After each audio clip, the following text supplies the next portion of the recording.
에이트센서 강남 원장 박준호입니다. 만나서 반갑습니다.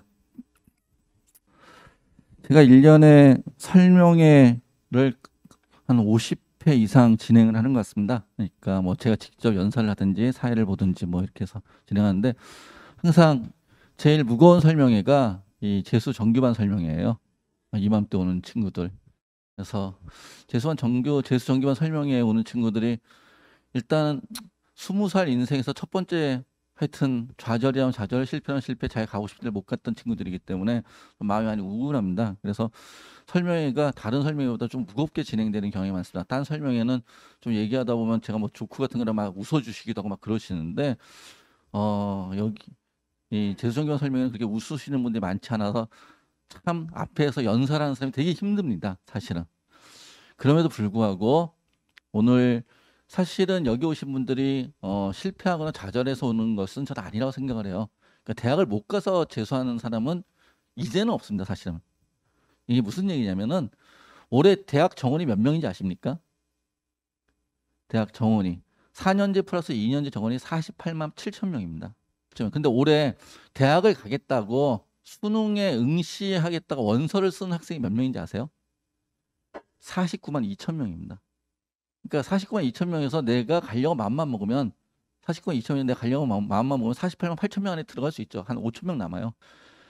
그래서 뭐 4년제든 2년제든 내가 대학을 가겠다 마음 먹으면 못 가는 학생은 없어요. 사실은 지금 시기에는. 지금 시기에는 못 가는 학생은 없는데 그럼에도 불구하고 다시 하겠다고 생각하는 거잖아요.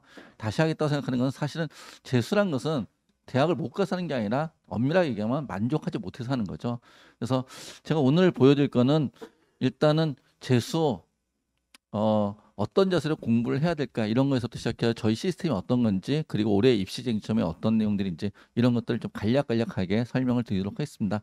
그리고 여기서는 제가 이제 일반적인 말씀을 드리는 거니까 우리 아이에게 좀 더 구체적인 얘기 원하시는 분들 있으면 이따가 아까 저희 교무실장이 얘기했지만은 끝난 다음에 상담을 원하시면 저희가 도와드리도록 하겠습니다. 첫 번째는요. 제가 수능 만점자들의 학습법 뭐 이런 얘기인데 이런 수능 만점자가 나하고 어울리는 얘기야? 뭐 이런 말씀 생각들 하시는 분들이 계실 텐데 수능 만점자들이 어떤 생각으로 학습했지 이런 것도 좀 기억하시기 좋을 것 같습니다. 그중에 제가 원장으로서 근무했던 학원들에서 한 4번 정도 수능 만점자가 나왔습니다.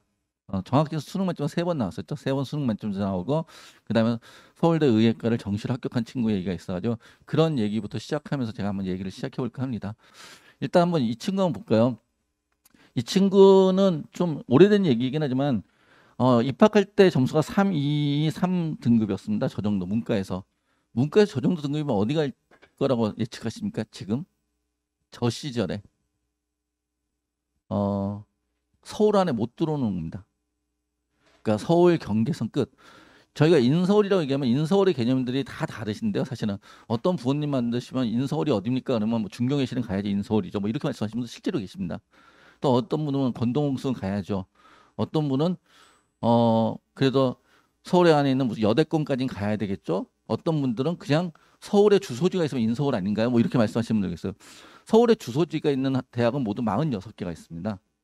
모두 46개가 있는데 부모님들 이름 다 못 외우실 겁니다. 맨 끝에 있는 대학들은. 이 친구는 이 정도 성적이면 그 당시에 인서울 못 가는 친구입니다. 서울 그 경계선에 있는 친구입니다. 그런데 수능 만점 맞았어요. 그러니까 수능 만점이 멀리 있는 친구가 아니라는 거예요. 내가 지금 시험을 못 봤다고 해서 수능을 만점을 못 받는다? 전 그렇게 생각하지 않습니다. 그래서 제가 저한테 와서 많은 분들이 물어보십니다. 우리 아이의 현실적인 목표는 어딜까요? 현실적인 목표는 아이의 가능성이 아이의 잠재력이 어떨지 모르잖아요. 사실은. 그 잠재력을 제가 재단할 수는 없다고 생각합니다. 이 친구 되게 열심히 기록했던 친구입니다. 되게 열심히 기록했다는 게 저희가 이제 학습 기록장인데 그 학습 기록장에 매일매일 저희가 이따 보여드리겠지만은 공부하면 기록하기 하고 그걸 담임들이 검사합니다. 그거 참 열심히 했던 친구를 제가 기억하고 있습니다. 그리고 재수 아주 재미있게 신나게 했습니다. 그러니까 이양하는 재수 재미있게 신나게 하는 게 중요하다라는 말씀을 드립니다. 두 번째 친구는 이 친구는 등급이요. 제2외국어 빼고 한번 볼게요. 11121입니다. 저런 친구 왜 재수를 할까요? 아까 말씀드렸죠. 만족하지 못해서라고. 그래서 수능을 다 맞았어요. 그리고는 서울대 경영을 갔습니다. 근데 이 친구한테는 전 2가지 정도를 꼭 말씀드리고 싶은 게 있습니다. 이 친구를 제가 지도할 때 느꼈던 게 2가지 정도 말씀드릴 게 있는데 이런 얘기하면 또 우리 여기 학생들도 있는데 학생들은 꼰대가 또 라떼 얘기하는구나 뭐 이렇게 얘기하실지 모르겠는데 그래도 들어주세요. 하나는 이 친구는 1년 내내 영어 시험 문제를 재수하는 1년 내내요. 저희가 모의고사 10번을 봤는데 10번 본 동안에 단 한 문제도 틀리지 않았던 친구입니다. 영어 문제. 그런데 얘는 수능 모의고사가 마치잖아요. 모의고사를 끝나고 나면 항상 영어 선생님한테 와가지고 큰일 났어요. 저 큰일 났어요. 달려왔던 친구예요. 한 문제도 안 틀렸던 애가 뭐가 큰일이 나요? 라고 생각할 수 있잖아요. 그런데 얘는 와가지고 선생님 영어 선생님한테 자기가 좋아하는 영어 선생님이 계시죠. 항상 그분한테만 와서 질문했었는데 와가지고 제가 아까 문제 풀다가 딱 한 문제 질문해요. 어떤 문제를 풀는데 보기 선지가 2번하고 3번이 헷갈렸는데 내 느낌상 3번이 답인 것 같아 찍어서 맞췄는데 2번이 답이 왜 아니에요? 이걸 꼭 질문했던 친구예요. 되게 철저한 친구죠. 그래서 1년 동안 영어 모의고사를 한 문제도 안 틀리고 수능날도 다 맞았죠. 근데 옆에 친구들이 보면 되게 재수없죠. 맨날 다 맞는 애가 와서 무슨 큰일 났다고 하면서 호들갑 떨고 있으니까. 근데 만점은 그런 친구들이 받을 수 있다고 생각을 합니다. 그리고 이 친구는 또 한 가지는 제 기억나는 거는 수능날 영어가 몇 교시에 보는지 아세요? 3교시에 보죠. 영어 3교시에 보는데 얘 수능날 점심시간에 영어 단어점이었던 친구예요. 제가 수능 끝난다 이제 다 만점 다 맞고 나서 불러가지고 너 수능 나는 컨디션 어떻게 어떤 식으로 진행했어? 네 후배들한테 한번 얘기를 좀 해줘. 이런 걸 좀 물어보려고 이제 했더니 수능날 점심시간 때 뭐 했어? 했더니 단어점이었다고 그러더라고요. 그래서 제가 많이 놀랬죠. 야 너는 1년 내내 영어 문제 한 문제도 안 틀린 애가 무슨 영어 단어점을 외우고 있냐? 점심시간 때.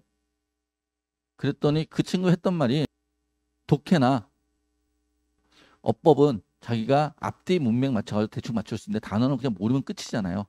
그래서 단어는 끝까지 외웠어요. 뭐 이렇게 표현했던 친구예요. 근데 이런 얘기 학생들한테 하면은 되게 별로 좋아하지 않습니다. 이제 학생들이 좋아할 만한 얘기 하나 하겠습니다.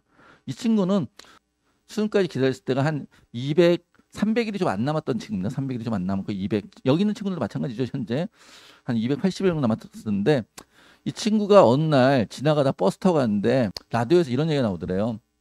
인디언 속담 중에 자기 소원을 10,000번을 얘기하면 이루어진다는 인디언 속담이 있다고 그런 얘기를 들었대요. 그래서 내가 10,000번을 얘기해야지. 그래서 얘는 매일 40번씩 서울대 경영학과 얘가 16학번이 누구누구 이렇게 매일 집에서 나와서 학원 갈 때 20번 학원 가면서 집에서 학원에서 내려서 집에 올 때 20번 얘 셔틀 타고 다녔으니까 셔틀을 타러 갈 때 10번 내리고 다시 그 골목길 오면서 20 타서 뭐 이러면서 하루에 40번씩을 했대요. 그리고 그 꿈이 이루어졌어요. 10,000번을 해서. 근데 저는 그 10,000번을 한 주술이 얘를 꿈을 이뤘다고 생각하지 않고요. 저는 이 얘기에서 제가 느꼈던 건 이거였어요. 매일 40번씩 자기의 목표를 얘기하는 친구가 재수하는 동안 딴짓하지 않겠죠. 친구들이랑 어울려 술 먹으러 가지 않을 거 아니에요. 매일 40번씩 자기 목표를 얘기할 만큼 간절한 친구인데 그러지 않나요? 매일 40번씩 자기 목표를 얘기할 만큼 절실한 친구가 절박한 친구가 딴짓하지 않을 거 아니에요. 저는 그게 얘를 성공시키지 않았나라고 생각을 해요. 그런 절박함 그런 것들이 재수를 이 친구가 고3 때 어떤 아주 좋은 대학을 갔음에도 불구하고 거기를 버리고 떠하게 만들었던 이유가 아닐까라는 생각을 하고요. 그래서 이 친구가 얘기할 때 이제 소원을 말하는 거 끝까지 빈틈없게 소원을 말하는 건 그만큼 절박했다는 얘기겠죠. 그 다음에요. 이 친구는 올 때 등급이 이랬어요. 11143. 저 친구는 이과 친구였는데 저 친구는 중앙대학교 공대를 합격했던 친구예요.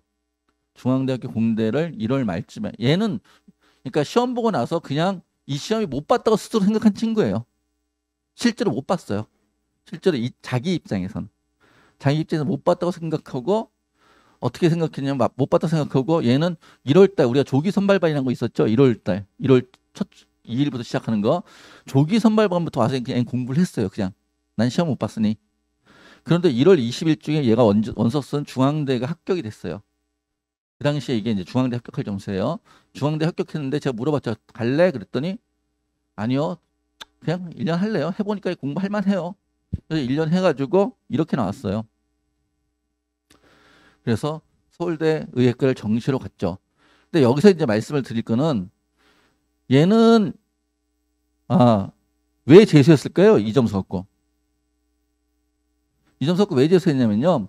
얘가 9월달 등급이 얘가 얘네 학교에서 2등을 했던 애인데 학교 전체에서 얘 9월달 등급이 다 맞고 다 맞고 다 맞고 다 맞고 얘만 3등급 나왔었어요. 무슨 얘기인지 이해되세요? 얘가 다 맞고 다 맞고 다 맞고 다 맞고 얘만 3등급. 얘가 물 원이고 이게 화투였어요. 그 당시에. 그래서 자기 이제 됐어. 얘만 공부했어요. 근데 수능날 자기가 가장 믿었던 얘가 이렇게 된 거예요. 2개월 동안 안 쳐다봤더니. 무슨 얘기인지 이해되세요? 그래서 재수하면서 얘는 모든 과목을 내가 자신 있다고 생각하는 어떤 과목도 공부를 안 하면 안 되겠구나. 이런 걸 깨달은 거죠.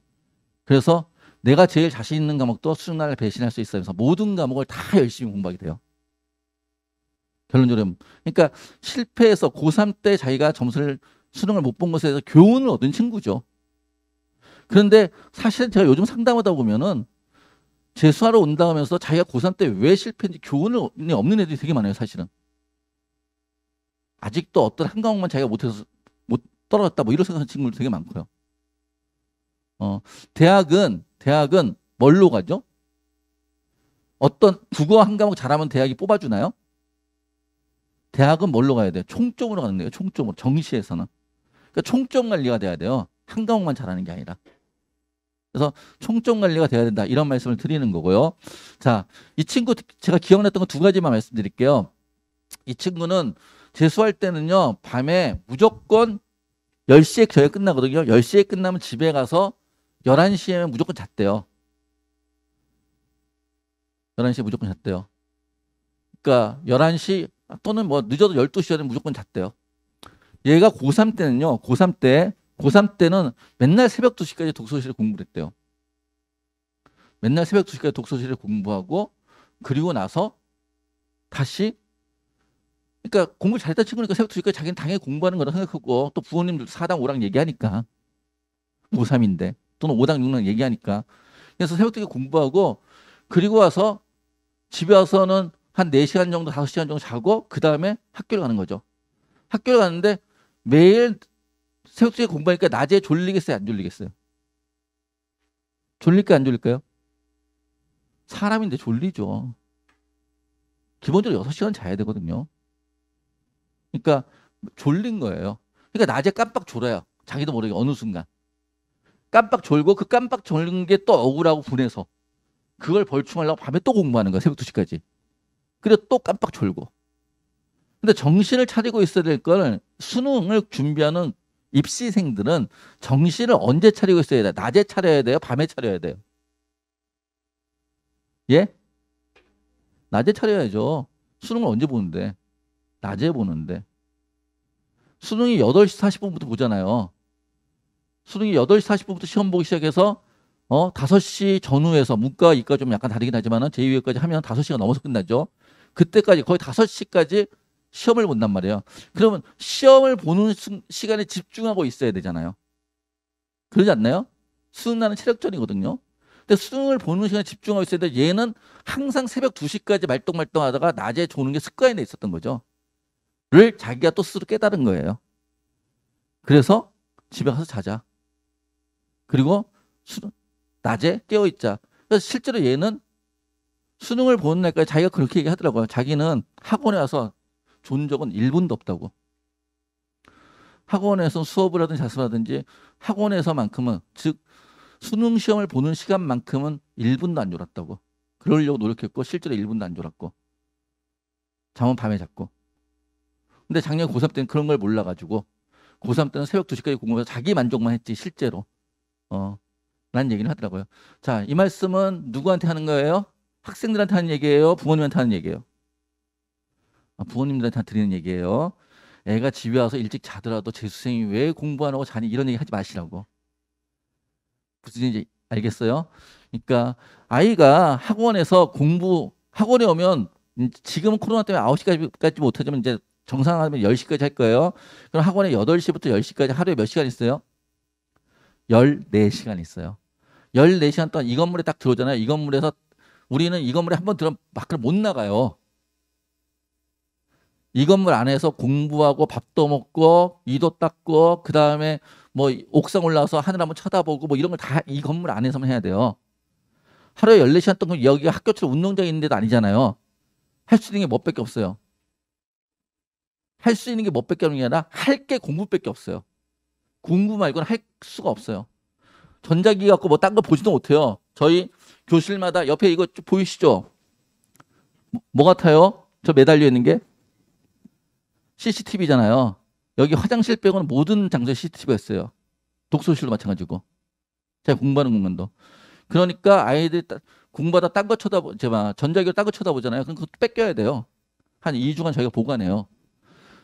그러니까 할 게 공부밖에 없이 공부만 하는 애들이에요. 14시간 동안. 그럼 집에 와서 1시간 정도 쉴 수 있겠죠. 그 다음에 집에 와서 일찍 자도 뭐라 하지 마시라고. 그래야지 다음날 수능 보는 시간에 깨어 있을 거라고요. 무슨 얘기 이해되세요? 얘가 진짜 학원 가서 공부를 하는지 안 하는지 모르니까 집에 와서도 공부를 안 하고 있어. 그러니 재수를 했겠지. 이렇게 공부를 안 하니. 이런 생각하지 마시고 학원에서 충분히 한다. 이렇게 믿으세요. 그 다음에요. 모든 과목을 끝까지 수능 시간에 깨어있자. 제가 얘기했던 얘기 이 얘기고요. 그리고 이 친구는 하나 더 제가 말씀을 드릴게요. 이따가 제가 시간이 될지 안 될지 모르니까 지금 먼저 미리 말씀을 드리죠. 이 친구는 수능날 몇 개 틀리고 왔을까요? 서울대 의예과 갔는데. 서울대 의예과 가려면 몇 개 틀려야 될 것 같아요? 100분의 이렇게 하는데 이 애가 시험이 되게 어려웠던 해예요. 사실은. 되게 어려웠던 해서 국어가 얘가 하나 틀렸어요. 하나 틀렸는데 100분위가 100이에요. 얼마나 어려웠겠어요. 무슨 얘기인지 이해되세요? 수학도 하나 틀렸어요. 사실은. 얘 영어는 다 맞고요. 탐구 1, 탐구 2 하나씩 틀렸어요. 총 몇 개 틀렸냐면 4개를 틀렸어요. 사실은. 4개. 자, 4개 틀렸으면 서울대 의예과 갈 수 있어요? 없어요? 평상시는 못 가죠. 당연히. 근데 이 해에는 자, 저는 이 친구 원래 공부를 잘했던 친구였기 때문에 사실 만점을 기대했던 친구예요. 그 전년도 제가 있던 학원에서 계속 만점이 나왔기 때문에 올해는 너가 만점이야. 뭐 이렇게 생각하고 있던 친구인데 만점을 못 맞고 4개나 틀려서 왔대요. 하늘이 무너졌어요. 원장의 입장에서. 얘를 데리고서 제가 마케팅을 해야 되는데. 원장 입장에서는 그래요. 솔직히 제가 말씀을 드리면은. 만점자 나오면 막 학원마다 뭐 걸잖아요. 플랜카드도 걸고. 얘가 그런 걸 기대했다는데 4개나 틀리고 왔잖아요. 저희는요. 대한민국에 있는 재수학원 중에서 유일하게 이투스 계열만 하는 게 하나 있어요. 이게 뭐냐면요. 수능 다음날 오전 8시에 애들 다 불러요. 수능 시험 보는 게 목요일날 보잖아요. 그럼 금요일날 오전 8시에 애들 다 불러요. 불러서 뭐 할까요? 그러니까 그 전날 술 먹고 뻗지 못하게 한다고요. 수능 끝났으니까 어디 가서 퍼져 있지 말고 그 다음날 오전 8시까지 다 와. 이게 이투스만 하는 거예요. 지금. 대한민국에 있는 학원에서. 오전 8시에 불러서 뭐 할까요? 뭔가 해야 되잖아요. 그냥 애들 괜히 부르진 않을 거 아니에요. 오전 8시에 부르는 이유는 뭐냐면은 저희는 아이들이 수능날 시험이 끝나고 나서 수능 시험을 마치면은 수능 시험 마치고 나서 오후 8시까지 아이들이 자기 점수를 다 입력하게 해요. 이투스 홈페이지 들어가서. 그러면은 혹시 김병진 소장 아세요? 우리 이투스 교육평가연구소 김병진 소장 있는 그 이투스 교육평가연구소에서 밤샘 작업을 해요. 뭘? 우리 아이들이 이 아이가 전국 몇 등인지를 밤샘 작업해서 저희한테 7시 반에 보내줘요. 오전 7시 반에. 그게 벌써 8년, 9년 됐어요. 오전 7시 반이면 저희한테 보내줘요. 그럼 우리는 그걸 바꿔서 이 친구가 몇 등이야, 전국 몇 등이야 를 바꿔서 이제 8시에 불러가지고 애한테 뭘 시킬까요?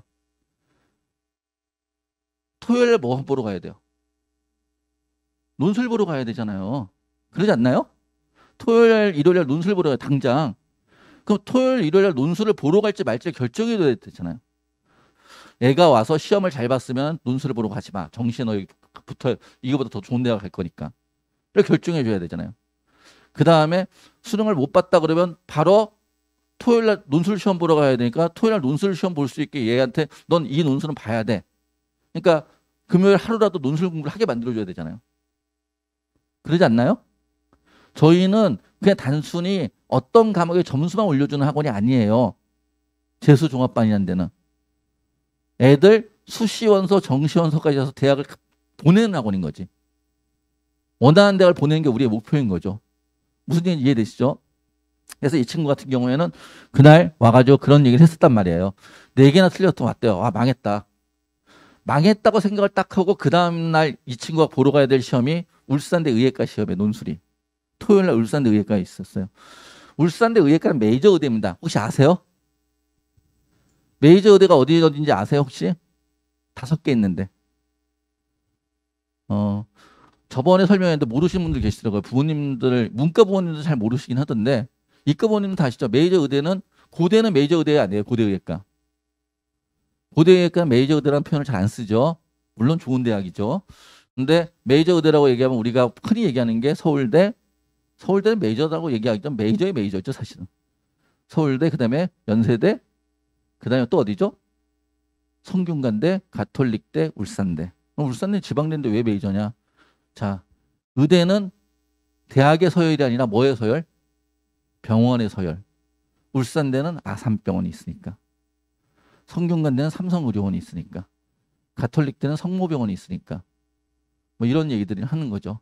자, 그래서 울산대 의예과 얘가 논술 또 워낙 잘 썼어요. 1년 동안 준비를 해가지고. 가면 붙을 것 같아요. 그런데 애가 와서 4개 틀렸으니까 아 망했죠. 울산대 의예과 시험 보러 가야 돼요. 이렇게 왔는데 제가 그때 김명린 소장님이 저한테 보내준 그걸 딱 받아봤더니 얘가 4개나 틀렸는데 그의 시험이 엄청 어려워서 전국 100등인 거예요. 전국 100등에 딱 나왔어요. 이러면 얘기가 다르지. 근데 서울대 의예과 25명만 정시에 뽑아요. 서울대가 25명 정시에 뽑으면 전국 100등이라는 시험을 보러 가야 돼 말아야 돼요. 네? 제가 그때 이 친구한테 했던 논리를 그대로 얘기해 줄게요. 얘네 엄마한테 했던 얘기를. 제가 입시 컨설팅을 유료로 컨설팅도 하고 그랬던 사람이라서 그러니까 이 친구한테 뭐랬냐면 시험 보러 가지 말자. 결론은. 이유는. 자, 100명 중에서 했잖아. 한번 생각해보자. 100명 중에서 너보다 시험을 본 100명 중에서 한 70명은 30명, 100명 30명은 수시로 잡혀가지 않았을까? 그랬을 거 아니에요. 직윤도 있고 뭐 이런 걸로 데려갔을 거 아니에요. 그 한 70명 남을 텐데 70명 중에 서울대는 뭘 해야 돼요? 과탐2를 해야 돼요.